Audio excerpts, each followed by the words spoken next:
오늘 말씀은 여호수아 7장 1절에서 7절 말씀까지 봉독하도록 하겠습니다. 이스라엘 자손들이 온전히 바친 물건으로 말미암아 범죄하였으니 이는 유다 지파 세라의 증손 삽디의 손자 갈미의 아들 아간이 온전히 바친 물건을 가졌습니다. 여호와께서 이스라엘 자손들에게 진노하시니라.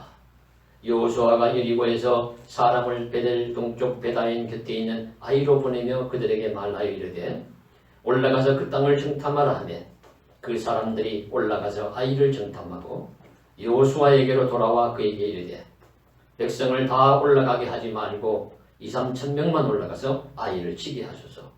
그들은 소수이니 모든 백성을 그리로 보내어 수고롭게 하지 마소서 하므로 백성 중 3,000명쯤 그리로 올라갔다가 아이 사람 앞에서 도망하니 아이 사람이 그들을 36명쯤 쳐 죽이고 성문 앞에서부터 스바림까지 쫓아가 내려가는 비탈에서 쳤으므로 백성의 마음이 녹아 물같이 된지라.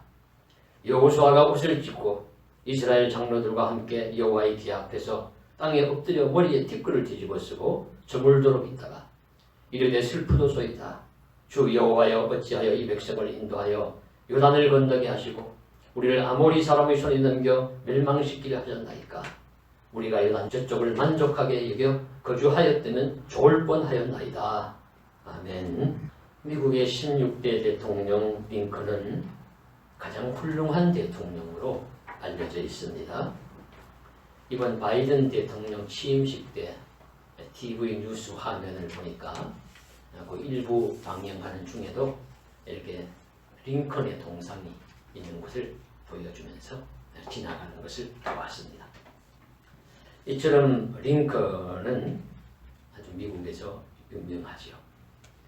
미국에 가면은 링컨의 얼굴이 그려진 돈으로 링컨의 이름을 가진 식당에서 음식을 먹고 또 링컨의 이름이 붙여진 차를 타고 링컨 의사당이나 또 링컨 기념관을 관람을 할 수 있고 이렇게 막강한 영향력을 링컨은 끼치고 있습니다. 미국뿐만이 아니라 세계의 정치를 꿈꾸는 사람들이 가장 존경하는 정치인으로서 닮고 싶은 정치인으로서 링컨을 꼽기도 하고 자라는 어린 청소년들이 전기를 보면서 위인 전집을 읽으면서 링컨의 이야기를 읽으면서 링컨처럼 되고 싶다고 그 포부 소망을 이야기하기도 합니다. 이렇게 세계인들이 오늘날 링컨을 좋아하고 존경하지만 실제로 링컨의 삶을 보면은 자랑스럽고 영광스러운 승리의 일보다는 성공한 일보다는 눈물겹고 아프고 고통스러운 패배를 많이 당한 인물입니다. 많이 실패를 했어요. 물론 그가 어릴 때 초등학교도 졸업하지 못하고 일찍 어머니가 돌아가시고 이것은 불우한 환경이라는 걸 나타내지만 장성하게 되어서도 사업에 도전을 했다가 크게 2번 실패해서 빚더미에 앉아서 죽을 때까지 빚을 다 못 갚았다는 이야기도 있고 정치인이 되려고 선거에 도전을 해서 성공한 것보다는 실패한 경우가 더 많습니다. 공식적으로 7번이나 떨어졌다고 해요. 한 번만 떨어져도 그 타격이 엄청나게 큰데 적어도 7번 이상 또 선거에서 실패, 낙선했습니다. 이렇게 많은 실패를 했지만은 링컨은 결국 대통령까지 되었고 그 대통령도 실패한 대통령이 아니라 성공한 대통령으로 이름을 남겨서 오늘날 많은 사람들에게 존경받는 그런 사람이 되었습니다. 링컨에게 누군가 물었다고 합니다. 당신의 성공 비결은 무엇입니까? 링컨은 대답하기를 나는 누구보다 많은 실패를 한 것이 나의 성공 비결입니다. 실패를 많이 한 것이 성공 비결이라 그렇게 이야기를 하고 또 이런 유명한 말도 했습니다.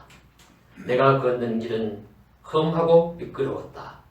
그래서 자꾸만 미끄러져 곤두박질 쳤다. 하지만 곧 기운을 차려 내 자신에게 말했다. 괜찮아. 길이 미끄럽기는 하지만 낭떠러지는 아니야. 이런 이제 마음, 또 하나님을 믿는 믿음으로 이겨나가서 링컨의 경우를 보면 확실히 실패는 성공의 어머니다 하는 격언이 증명되는 예라고 하겠습니다. 많은 실패로 정철되어 있지만 그러나 궁극적으로 성공한 링컨의 이야기로 오늘 설교를 시작하는 이유는 성공과 실패에 대한 성경의 교훈을 되새기기 위함입니다. 오늘 말씀은 구약 가나안 정복 시대에 여호수아 지도하에 있었던 이스라엘의 전투 이야기 중에 실패한 전투 이야기입니다. 그래서 성경을 읽어보시면은 우리 여호수아 6장과 7장은 아주 분위기가 달라요. 여호수아 6장은 여리고성을 점령하는 이야기입니다. 영광스럽고 환호성을 울리고 기뻐하고 하는 승리의 축배를 드는 것 같은 그런 승리의 행진곡과 같다면 이 여호수아서 7장은 눈물의 패배, 쓰라린 고통, 이거 흘리는 장성곡과 같은 그런 내용이에요. 하나님의 택한 백성 이스라엘이 불과 얼마의 사이를 멀리 떨어지지 않는 그런 시간을 두고서 이렇게 큰 성공을 했다가 큰 실패를 경험하느냐. 그런데 우리도 잘 알 수 있는 바와 같이 성공한 기쁨을 누리기보다는 실패한 아픔이 더 커요. 성공을 얼마 전에 했다가 하더라도 그 다음에 실패를 하면 성공한 것은 다 어디로 가는 것도 없고 실패의 고통만 크게 남기 마련입니다. 그래 이스라엘은 지금 슬프고 고통스러운 것입니다. 그 패배는 쓰라린 고통이고 말로도 표현할 수 없이 낙심되는 일입니다. 이것은 비유하면 오늘날 우리들의 문제이기도 합니다. 어찌 하나님을 믿는 사람들이 이처럼 실패할 수 있습니까? 하나님을 열심히 믿는 자의 자녀가 시험에 낙방하기도 하고 하나님을 열심히 믿는다고 신앙생활 하면서 하는 사업에 실패하기도 하고 승진에서 미끄러지고 소송에서도 질 수 있다는 말입니까? 믿을 수 없다. 우리는 실패하게 되면 안타까운 한숨만 내쉬고 다시 일어설 수 없을 것 같은 생각이 지배하게 되어서 크게 낙심하면서 물같이 마음이 녹은 채 참 실패가 주는 안타까움, 절망 속에 갇혀 있을 때가 있습니다. 그러나 우리는 이때 실패로만 여기지 말고 새로운 관점이 필요합니다. 실패는 안타까움과 절망만 주는 것이 아니라 많은 유익한 교훈과 인생의 메시지를 준다는 사실을 바라보고도 실패가 실패로만 끝나지 않는다면 인생은 정말 더 유익한 길로 인도하는 길잡이일 수 있고 그런 좋은 계기가 될 수 있다는 사실을 바라보면서 오늘 이스라엘 사건을 바라보면서 그 내용을 살펴보기로 하겠습니다. 그런데 실패에는요 반드시 이유가 있어요. 실패에는 원인과 이유가 있게 마련입니다. 그럼 이스라엘은 패배했는데 왜 실패했을까요? 첫째로는 교만 때문입니다. 이스라엘은 교만해서 아이성 전투에서 실패했습니다. 상대를 너무 얕본 것입니다. 여리고성처럼 오래되고 큰 성을 함락한 이스라엘이 이제 너무 기뻐가지고 승리에 도취되어서 이제 그 다음에 그 옆에 동쪽에 얼마 떨어지지 않는 곳에 있는 아이성도 점령하자. 그렇게 이제 결정을 하고선 거기에 정탐꾼을 보내죠. 정탐꾼이 가서 둘러보고 돌아와서는 하는 말이 아이고 아이성을 보니까 성도 작고 사는 사람 인구도 적고 성을 지키는 병사들도 힘이 없고 약하고 적습니다. 우리 다 올라갈 것 없이 한 3,000명만 보냅시다. 2,000~3,000명만 보내셔서 7장 3절에 나와 있어요. 백성을 다 올라가게 하지 말고 2~3,000명만 올라가서 아이를 치게 하소서. 그들은 소수이니 모든 백성을 그리로 보내어 수고롭게 하지 마소서. 이 아이성을 보니까 눈으로 보기에 작고 병사들이 약한 것 같아요. 그리고 큰 성 오래된 여리고성도 이긴 우리가 이런 작은 성쯤이야. 이렇게 생각을 하고서 그 마음을 가지고 공격을 한 겁니다. 여호수아도 그 말을 듣고 그래? 그러면 3,000명만 올라가라. 그 3,000명쯤을 보냈는데 의외로 아이성의 반격이 대단한 거예요. 오히려 그냥 36명이나 죽고 다른 병사들도 도망을 쳐서 이렇게 패전을 하고 간 것입니다. 여기서 무엇을 볼 수 있습니까?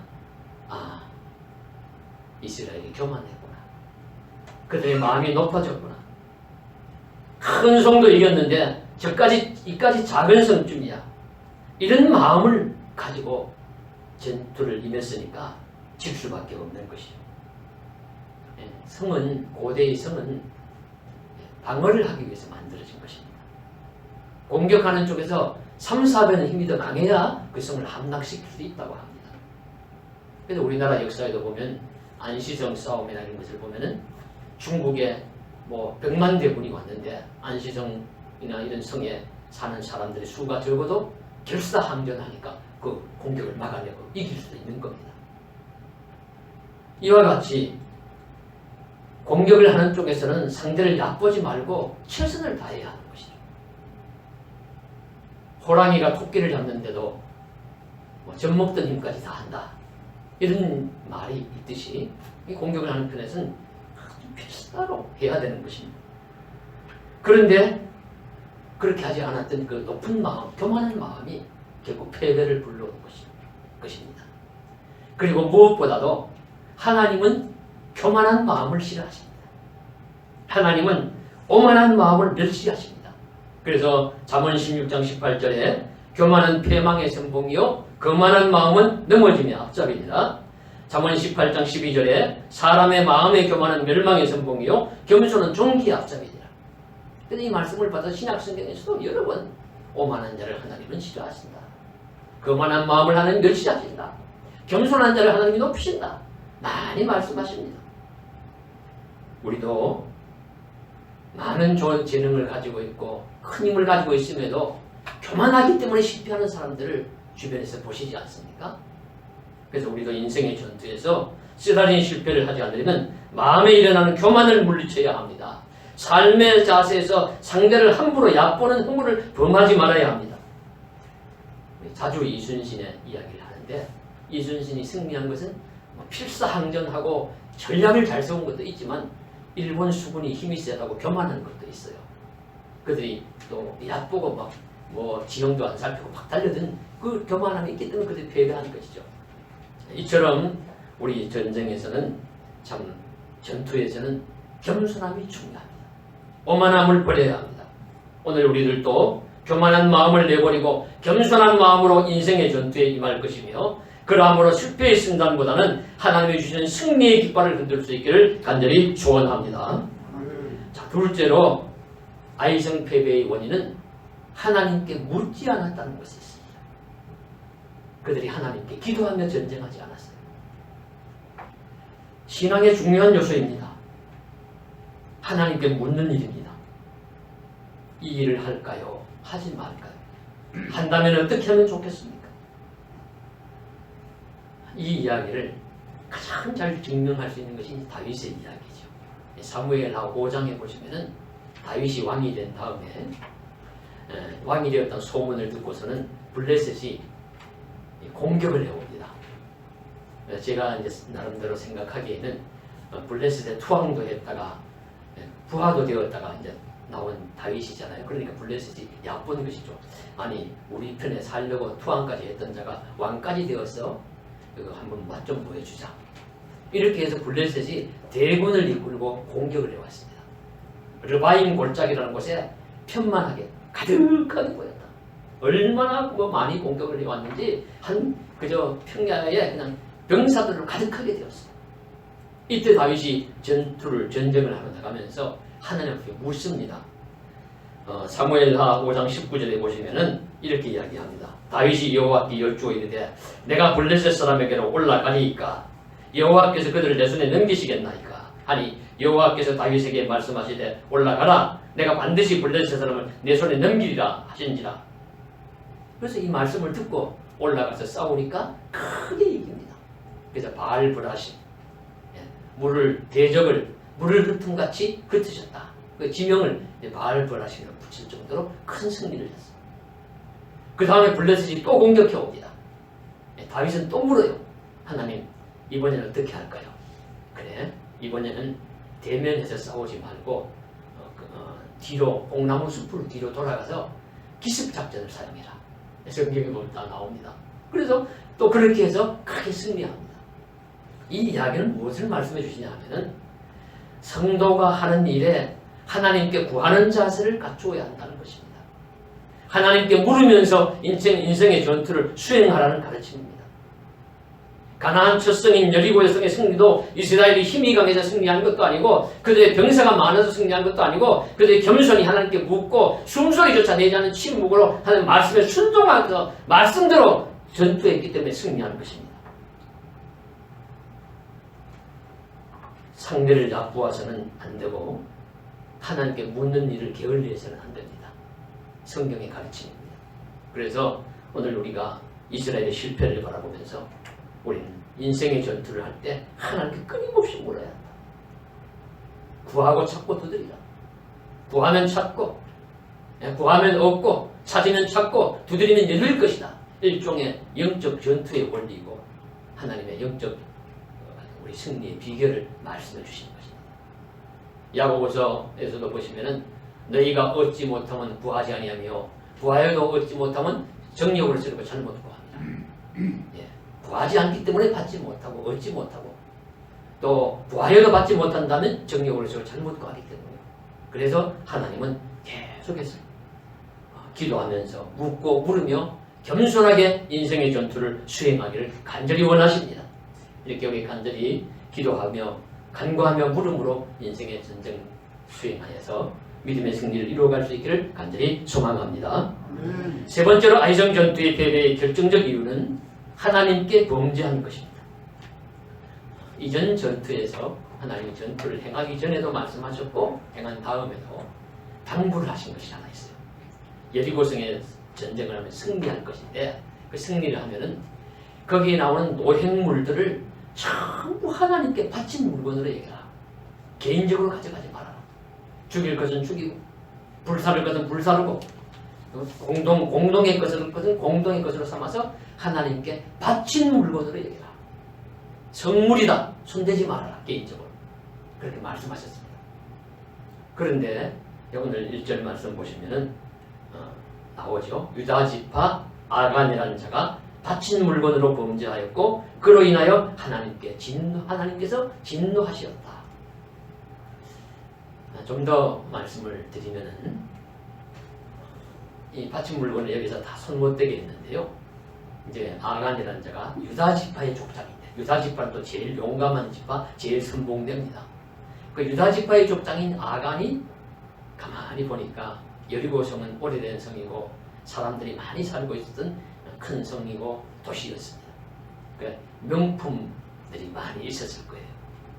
그 명품들이 보니까 탐이 난 겁니다. 신할산 외투 한 벌, 오늘날로 하면 최고급 모피 외투, 그리고 또 50세겔 중에 금덩이, 그리고 또 은도 나오죠. 그러니까 신할산 외투 한 벌과 그리고 또 은과 그리고 금덩이 이런 걸 보니까 탐이 나는 겁니다. 이해가 되시죠? 우리도 좋은 거 보면 탐나잖아요. 탐나더라도 이제 하나님이 금하신 것이니까 손대지 말아야지. 그러면 이제 손을 대지 말아야 하는데 이 아가는 그것을 가져다가 자기 장막 아래에다가 땅을 파고 숨겨버린 겁니다. 아무도 모르겠지. 하나님은 보시고 아셨어요. 그 죄를 이스라엘이 안고서 지금 살아가고 전쟁을 한 겁니다. 하나님의 힘으로 이긴 전투이기 때문에 하나님이 선물이라고 다 금하신 것이고 또 다른 중요한 이유는 이스라엘을 계속해서 전쟁에 이기게 하시기 위해서는 그 물건이 탐나서 하나님 뭐 잡수십니까? 가지십니까? 그렇지 않죠. 탐나서 그런 것이 아니라 그 노획물을 이스라엘이 서로 가지기를 시작하면 전리품을 가지기 시작하면 너도 가지고 나도 가지고 내가 많이 가졌냐 내가 많이 가졌냐 이러면서 싸움이 나고 그들이 이제 전력이 이제 약해지고 한마음 한뜻으로 계속해서 가난한 정복을 해야 되는데 할 수가 없을 거예요. 그래서 하나님이 딱 금한 거예요. 그래서 아무도 손대지 말아라. 아무도 전리품을 탐내지 말아라. 그렇게 하고 전쟁을 수행해서 계속 승리하게 하려고 그렇게 하신 것인데 이 아간이라는 자가 그걸 범한 겁니다. 하나님 보시고 아셨어요. 그냥 넘어갈 수 없었어요. 그랬다가는 이제 계속해서 그런 일들이 생기면 안 되니까 하나님이 이 부분에 대해서 이제 넘어가려고 짚고 넘어가신 것이죠. 그래서 이스라엘이 패배하게 된 것입니다. 작은 승리에도 불구하고. 그리고 결국 이스라엘의 패배는 교만한 마음과 자세 때문에 패배했고 힘이 약해서 진 것이 아니라 하나님께 묻지 아니하고 기도하지 아니하며 전쟁했기 때문에 패배했고 그리고 큰 죄악, 범죄한 자가 있어서 패배한 것입니다. 한 사람의 범죄가 전 민족을 패배하게 할 수도 있고 한 사람의 성공이 전 공동체를 승리하게 할 수도 있는 것이죠. 이번 경우에는 한 사람의 결정적인 죄악이 전체 이스라엘을 패배하게 한 것입니다. 그러므로 오늘날 우리들도 여러 가지 인생길에서 패배한 일이 있다면 어떠한 일에 실패했다면 그 이유가 무엇일까를 생각해 보아야 합니다. 우리도 역시 나의 교만 때문에 실패하진 않았는지 하나님께 묻고 기도하지 않고 내 마음대로 했다가 실패하지 않았는지 그리고 혹시 내가 결정적인 죄악을 범하고 하나님 앞에 숨기고서 살아가면서 패하지 않았는지 돌이켜볼 일이고 만일 그렇다면 하나님 앞에 회개하고 다시 돌이켜서 새로운 도전의 역사를 쓸 수 있기를 간절히 소망합니다.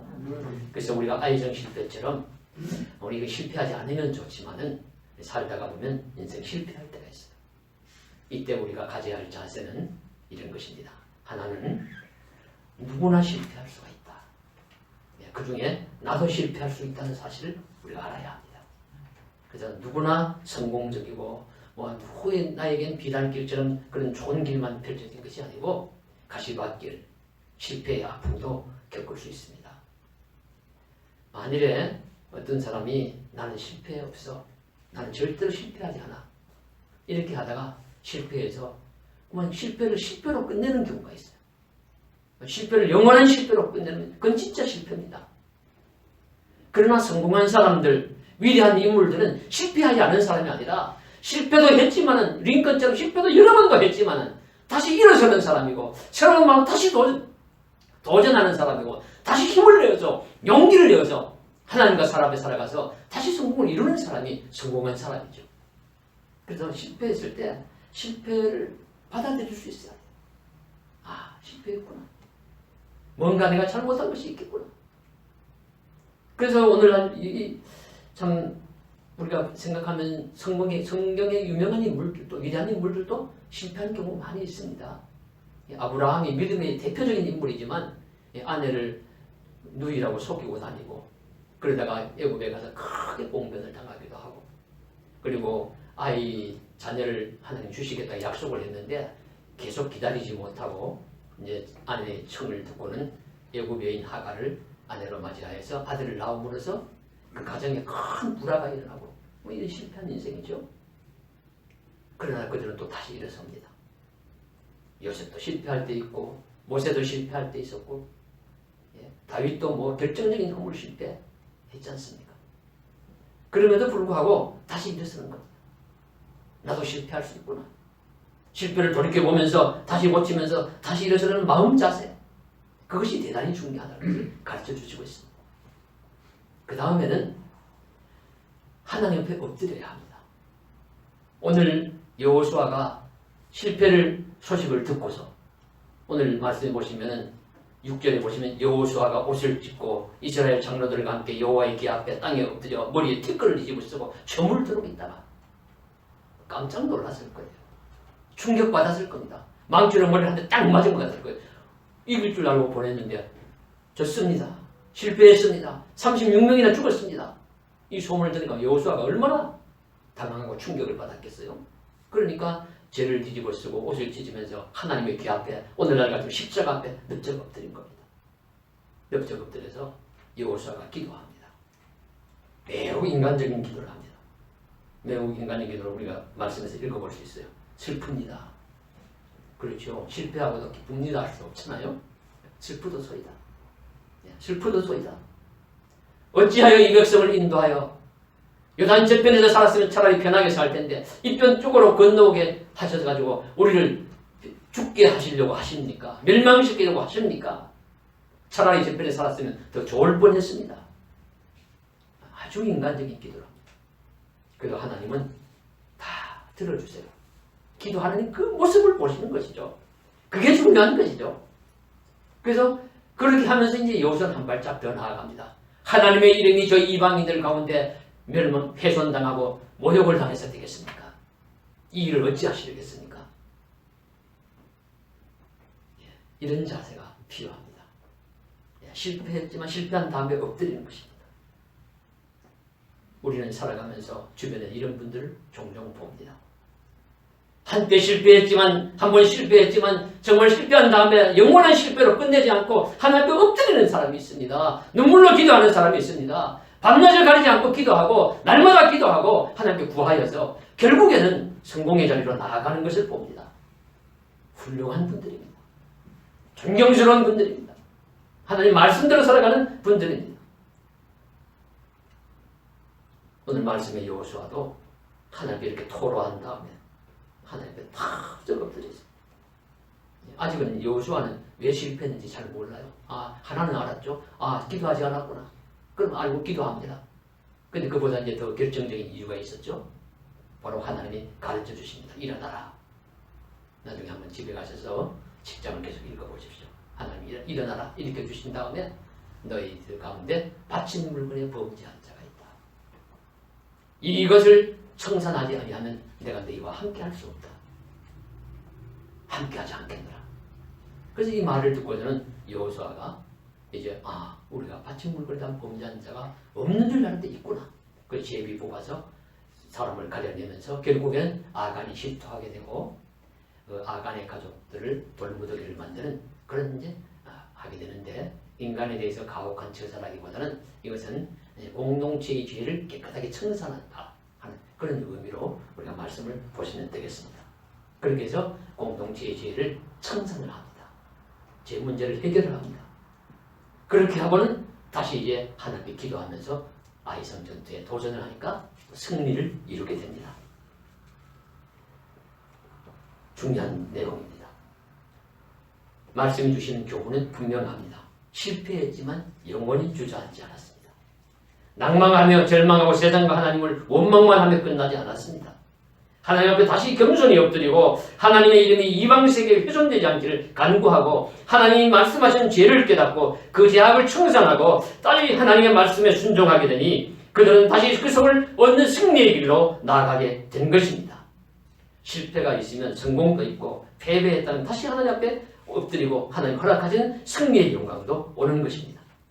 그래서 이렇게 되면은 실패는 실패의 자리가 아니라 은혜의 자리가 돼요. 실패한 것이 한 번 실패로서 인생을 영원히 괴롭게 만들고 고통스럽게 하는 것이 아니라 이 실패의 흔적 상처가 영광의 상처가 될 수 있습니다.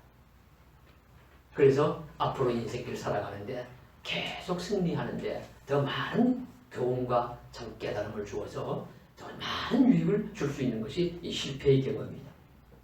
그래서 우리도 비록 실패가 있다 하더라도 하나님 앞에 겸손히 엎드리고 혹 죄악이 있어서 그랬다면 그 죄를 도말해 주시기를 구하고 하나님이 주신 힘으로 다시 일어선다면 믿음의 주님이여 우리를 온전케 하신 예수를 바라보면서 달려갈 길을 잘 펴들 향해 달려갈 수 있다면 우리에게도 실패는 재앙이 아니라 복과 은혜의 사건이 될 수도 있을 줄로 믿습니다.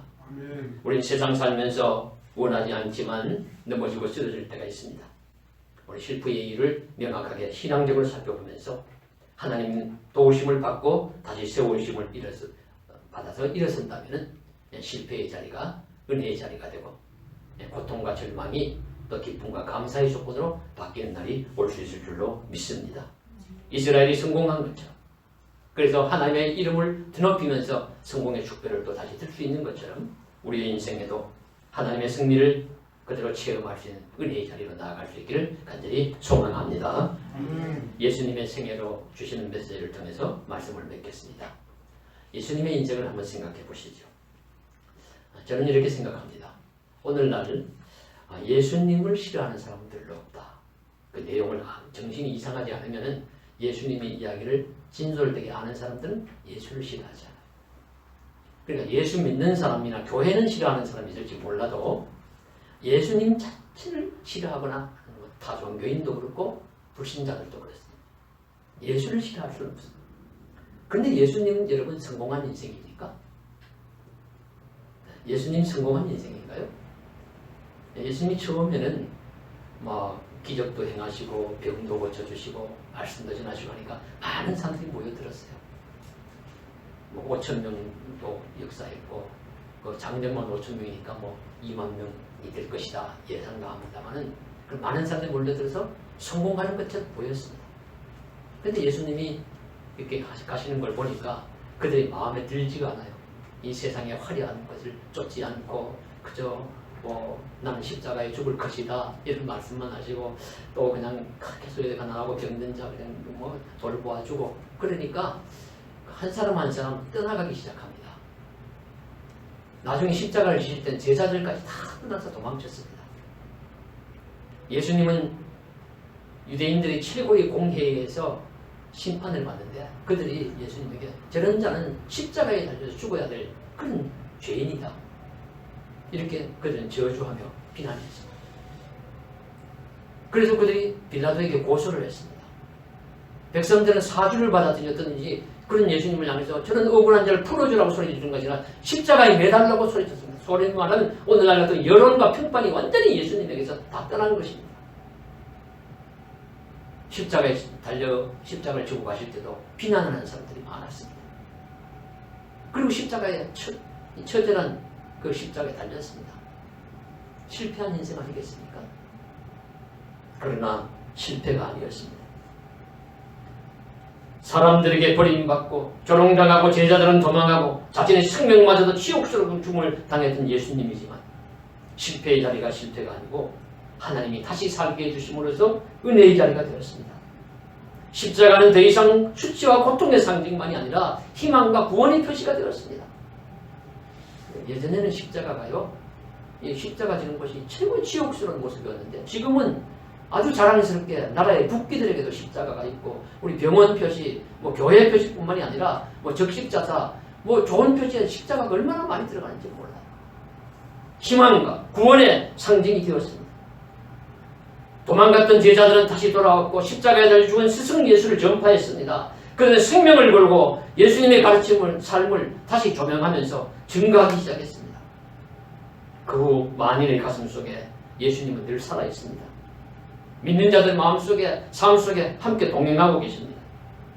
진정한 승리자로 모든 실패한 자들에게 다시 용기와 소망을 주시는 분으로 다시 살아계십니다.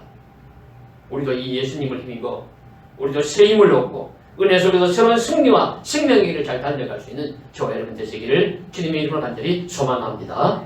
기도드리겠습니다. 사랑하는 하나님, 우리도 실패하기를 원하지 않지만 우리가 실패할 수 있습니다. 만일 실패를 처음 경험한다면 실패가 이유가 무엇인지, 교만 때문은 아니었는지, 기도하고 구하지 아니하고 내 마음대로 했다가 실패하진 않았는지, 그리고 또 말씀에서처럼 깊은 죄악을 숨기고서 하나님께 회개치 않고 살아가다가 실패하지 않았는지 돌아보게 하시고, 알고 깨닫고 주께 다시 엎드리며 시작하게 하시고, 간구하며 시작하게 하시고, 마음과 삶에 있는 모든 죄악을 주님이 십자가 아래 내려놓고 청산받고 시작하게 하셔서 새로운 승리와 새로운 성공과 새로운 기쁨과 새로운 유익함이 우리 인생 위에 흘러 넘칠 수 있도록 주님 도와 주시옵소서. 주 예수님 이름 받들어 간절히 기도드리옵나이다.